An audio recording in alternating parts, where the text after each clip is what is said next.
एतां विभूतिं योगं च मम यो वेत्ति तत्त्वतः सो विकम्पेन योगेन युज्यते नात्र संशयः।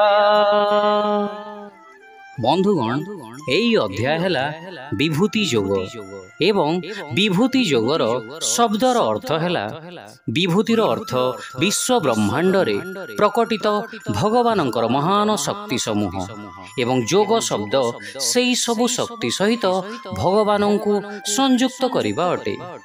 एवं एई श्लोक रे श्रीकृष्ण कहउछंती जे भगवानंकर ऐश्वर्य को एवं महिमा को जानी सारिबा परे आमे तांकर भक्ति करिबा को इच्छा करिबा स्वाभाविक अटे।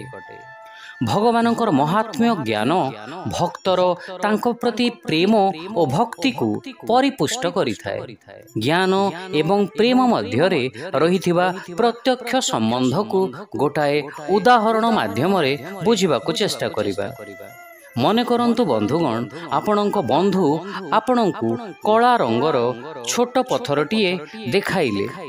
पत्थरटीर विशेषत्व आपणकु जना नाही, तेणु ता प्रति आपण विशेष आग्रह देखाइबे नाही। तापरे आपणक बंधु कहिले एहा शालिग्राम अटे एवं जने सन्थ मते याकु देइछंती। शालिग्राम गोटाए विशेष पत्थर अटे जहाकु कि भगवान विष्णुंकर प्रतीक रूपरे पूजा करा जाए। आपण जदि शालिग्रामर महत्व जानिथिबे तेबे पत्थरटी गोटिए शालिग्राम बोली जानिबा परे ता प्रति आपणकर श्रद्धा वृद्धि हेबारे लागिबो। पुणी धरंतु आपणक बंधु कहिले जानिछ एई शालिग्राम को 5000 वर्ष तले स्वामी रामानुज पूजा करुथिले एवं एई कथा जानिला परे बा एई ज्ञान हेबा परे आपणकर श्रद्धा शालिग्राम प्रति आहुरी बढ़ी जिवो। प्रत्येक थर ज्ञान ही आपणकर पत्थर प्रति श्रद्धा वृद्धि करुअछि। ठीक सेही परी भगवानक विषय रे जेपरी भावे आमर ज्ञान बढ़ी थाए ओ आमे तांको विषय रे अधिकरु अधिक जानी थाउ सेही मात्रा रे तांको प्रति आमर भक्ति मध्य बढ़ी थाए।